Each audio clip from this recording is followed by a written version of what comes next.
Hello, I'm P.D. Fenton. This is The Terminalist by Jack Carr, and this is a Glock 19. And the Glock 19 fires a 9mm round. However, this one is empty, as indicated by the orange safety, but as indicated by the orange follower in the magazine and the completely pass-through optic channel of the gun itself through the magazine well and chamber. Likewise, there is no ammunition in this room. So then, Terminalist and Fieldstrip, go! Why would anyone want to read the Terminalist? Well, if someone wants to read the Terminalist, they probably are a man. As a man, they probably have certain fantasies. And they are not sexual fantasies. They are fantasies of competence. Enter James Reese, protagonist of the Terminalist. A man who has it all. Commander of a Navy SEAL team, husband of a beautiful wife, and a charming little girl. And in the first few chapters of the novel, he loses them all. An enemy ambush, an IED, a hit on his family back in California, and to top it off, inoperable brain tumor. Over the course of the novel, while working through his terminal list, James Reese proves that while he might be down, he is not out. He can outshoot anyone. He can outpunch anyone, outstab, outslice, and outrun. And that level of competence is a common fantasy for men. And I believe it was Heinlein who said something to the effect of, man should be able to do a well-rounded amount of things. Specialization is for insects. And while I have mangled the quote, we all know how Heinlein felt about the bugs. But Jack Carr has established a character that starts from the literal bottom, with his life having no value beyond that of his revenge. It's the ultimate John Wick branded Edmond Dante from Monte Cristo style plot. Revenge rings, it rings in the soul, but it doesn't ring true. The old proverb about if you go to seek revenge, dig two graves, is exemplified, not just in the Terminalist, but in the entire James Reese series.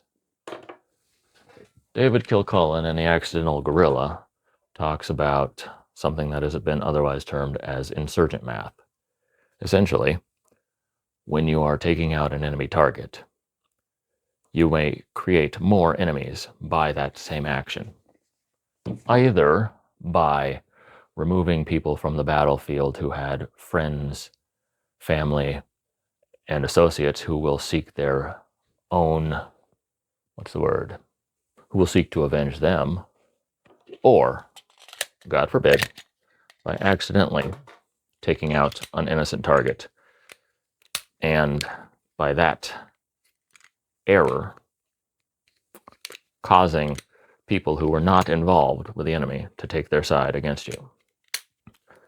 And while Reese does not cause any collateral damage of innocence throughout the series, which is one of the more unbelievable aspects of it, he does incur the wrath of jihadis, the Russian mob, and the Chinese government. Hey, by the way, there are spoilers in this. The web of revenge keeps going and going and growing. Compared to Lee Child, which is not a fair comparison, you get pinpoint accuracy with the way the weapons work, their capabilities, their weaknesses, and what rings with verisimilitude. There are people who like that. They're usually men. They gravitate towards hard science fiction or historical novels that are accurate. And it's all because there's a ring of truth to someone that knows what's up. Someone that's writing not from the hip, not even necessarily from the heart, but from a combination of mind and heart. Carr is that sort of writer. He was a Navy SEAL. He was a sniper. He does have a son with the same sort of chronic, inoperable, lifelong condition as he gave, was it Boomer? One of the secondary characters in the series. In fact, I believe much of what Carr does is to provide for his wife and family. I'm a father. I can get behind that. So we have a book about a protector who failed at protecting his men. He failed at protecting his family.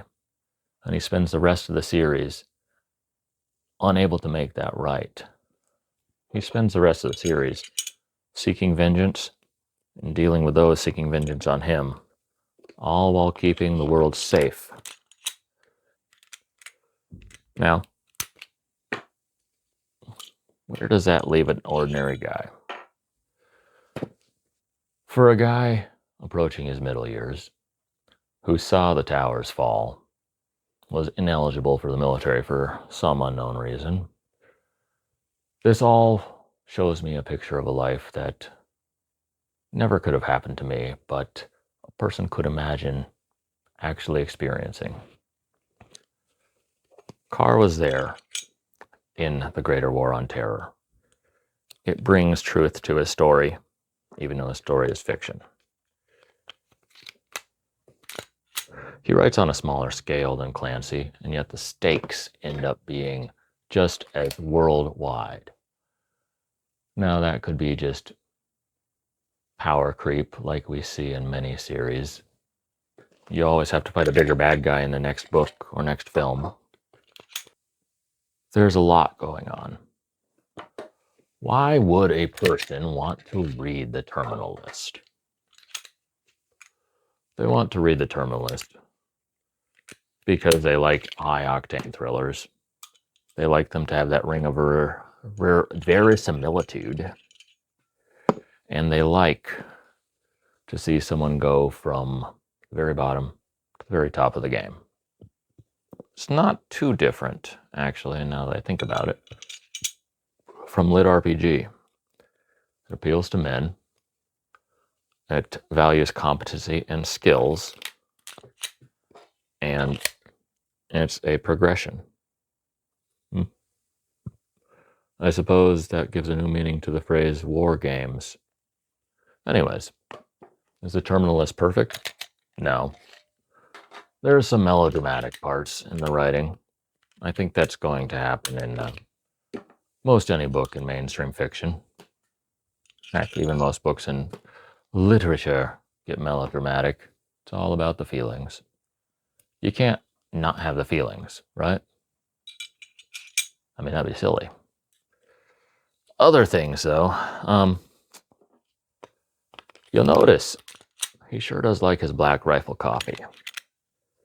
The longer the series runs, the more obvious that is. Now, those of us in the know roll our eyes at Black Rifle coffee, not because it's that gun coffee brand, but because we think it's that pandering brand that isn't really about guns and is just seeking to profit off of red-blooded, blue-collar Americans. I noticed there was no mention of Black Rifle coffee in the latest James Reese novel, so maybe he's came to see that as well. Also, instead of the superiority of Glock, Mr. Carr seems to favor Sig Sauer. Sig Sauer seems to have ran into some problems recently. If you know, you know. But, again, you can't fault Mr. Jack Carr for not knowing everything about every brand he mentioned in his books. Mentioning real-life brands adds to the verisimilitude, which is one of the things that I enjoy in the series. So, there are more perfect books out there, most definitely. But I don't think that they're on the bestsellers list right now. They're not being made into Amazon Prime series, and they're not currently being written. Or at least if they are, I haven't found them. If you know of someone that writes better than Carr in the same area, let me know. I'll check them out. For now, I'm going to wait for the next book in the James Reese series and read his other books in the meantime. Well, that's just about enough fumbling and flailing field stripping for one video. Thank you for bearing with me. But for now, you have an assignment. If you made it this far, hit the subscribe button and go track down a copy of the Terminal List, be it at your local library, eBay, or the great big Bezos store in the sky. Tell me what you think. Until then, have a good time. That's a stupid sign-off.